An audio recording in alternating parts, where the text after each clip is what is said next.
Yo guys, welcome to The Last Lap. Don't forget to drop a lovely, juicy 5-star rating if you're watching on Apple Podcasts or Spotify. Hope you enjoy, and let's get into it. Ford. Yeah, what's going on here? The rumours have been ramping I did see up. that. I did see that. So I'm sure, I think you follow Vincenzo I do, on I do. Twitter. Great, Vincenzo great. Landi. He was talking about how apparently a bunch of Ford have contacted a bunch of influencers to go to the New York Red Bull event.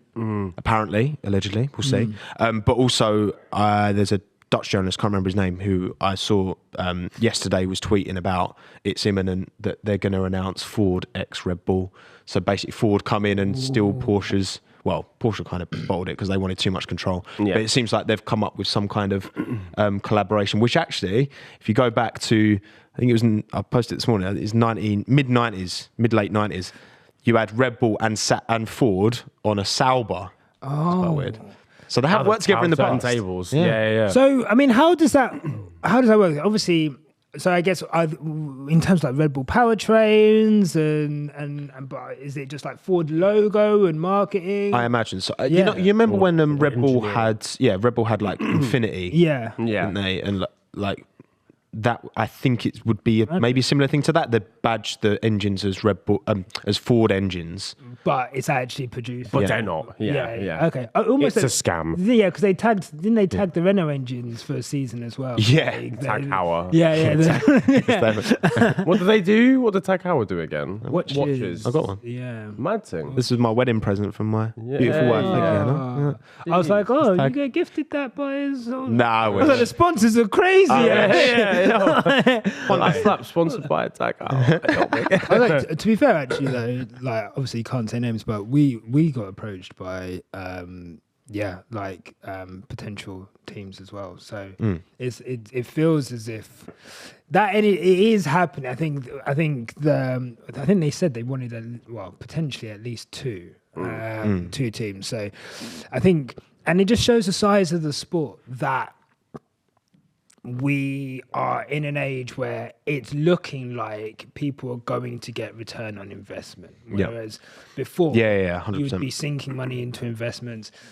Maybe the car that you invest in, if it's rubbish and you don't see it on TV, no one's going to see it anywhere. Whereas now, like we were saying earlier with social media, you've got all of these places where people will see your sponsorship, the events that you can do with your drivers and so forth. So, really exciting time for F1. It's wild in terms of just like brands, isn't it? In terms of like, Ford, if you had Andretti coming in, you'd have Cadillac. We've obviously got Renault, Ferrari. There will be a fourth American race, 100%.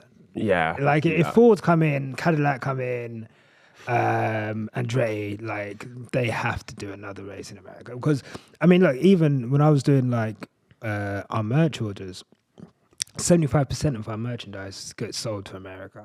It is an insatiable market for all things F1. So it would not surprise me if those things happen that we see another race in America, which I'm all for. If you were to hold an extra race in America, where would it be? Indianapolis, 100%. Then you've got the flashy Miami track. You've got the even more flashy Las Vegas. and then you've got a proper Indianapolis. Yeah. You got the oval little bank in there, and then proper, and then Austin's kind of a new but also proper proper racetrack. Racetrack. I think that's a good balance. I'm trying to think if we're, you know what?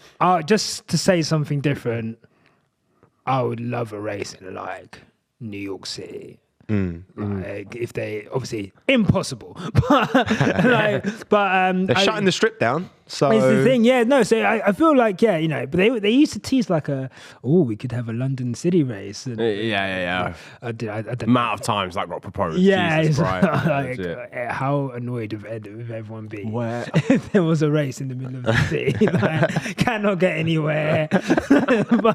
There's strikes already. Like we would not survive with the race in this city. It would be done. No, oh my god. Tube strikes and the Formula One at the same time. You must be sick. Like you are walking from north to south London that day, and you're walking on the North Circular.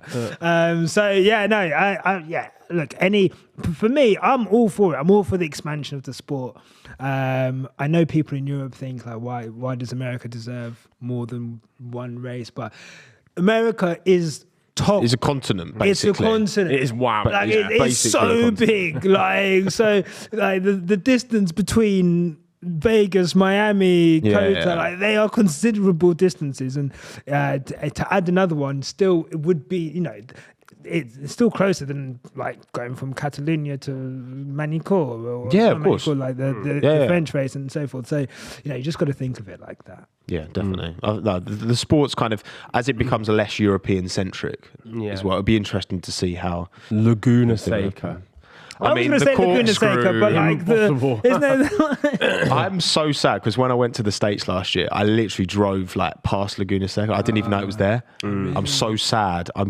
When I looked at maps after, I was like, oh my God, I just drove past Laguna Seca. I had no idea. I really wanted to go to, I was doing like road trip in Italy, and a similar thing. Like I didn't realize how close to Imola I was. Yeah. And this was before Imola was back on the circuit. So I was like, I wanted to go see, like, I was like, I could have gone and seen like the Ayrton Senna tributes and everything. Absolutely bummed out.